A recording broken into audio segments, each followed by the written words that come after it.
چې کله دې د الله د نبی د احادیثو نه لاس وینځل بیا به د قرآن نه مکمل لاس وینځي. نو الله قرآن کې وایي چې هغه انسان چې د الله او د رسول اطاعت نه کوي او مخ ته اړوي او دین انکار کوي، د رسول اطاعت نه کوي، د رسول خبره نه مانی، د رسول حدیث نه مانی، فإن الله لا يحب الكافرین. دا کافر دی الله سره مینه نه کوي. دا الله وایي زه نه وایم. دغه رنګ الله رب العالمین قرآن کریم کې سوره نساء کې فرمایي فلا وربک لا یؤمنون. دا الله قسم خوړلی، پس داسې نه ده.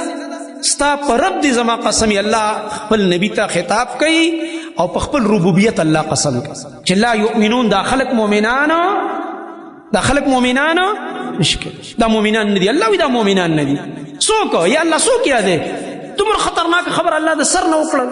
په الله مې دې قسم یې الله وی استاد پر رب دې زما قسم یې من په خپل ربوبیت الله په خپل قسم کوي. نبی علیہ السلام ته وایي چې دا خلق مؤمنان نه دي، نه د دوی ایمان ماته منظور نه دی، دا مؤمنان نه دي.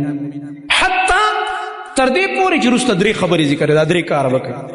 اوله خبره څه ذکر کړي؟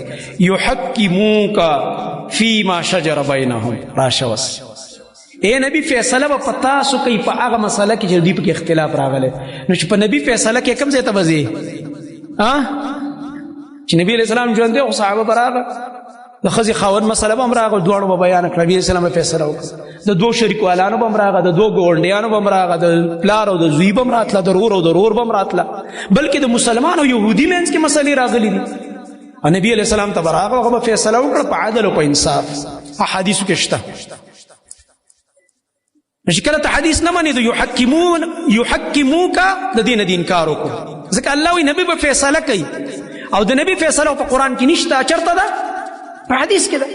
نو یحکموک نه خو تعالی سوینځل حتی یحکموک فیما شجر بینهم. د صحابو منځ کې چې څه اختلافات راغلي دي نبی صلی الله علیه وسلم ته پیش شوي دي، نبی علیه السلام یې فیصله کړې ده. هغه فیصلې په حدیث کې موجود دي، فیصلې په حدیث کې موجود دي. الحمدلله. نو دی وجه نه زما محترم ورونه اول شرط الله دا لګي چې فیصله به په نبی کې منه دغه حدیث ته بغاړه دی دغه فیصله ته البته مؤمن یو کني مؤمن نه چې حدیث ونه مانی په د نبی فیصله ونه مانی ته مؤمن نه. دویم ثم لا يجدوا في انفسهم حرجا مما قضيت. بیا چې کله دا نبی کوم فیصله وکي منه په حدیث کې کوم فیصله راغله د نبی صلی الله علیه وسلم نه، بیا په دوی باندې د دوی زړه خفه کیږي نه، په زړه کې به تنګسي او خفګان نه راولي. الا به ای زما نبی دا خلق مؤمنان کني دا مؤمنانو نه دي. دا الله وایي دا مؤمن نه دي. الله په قسم سره وایي په قسم دی دا مؤمن نه دي.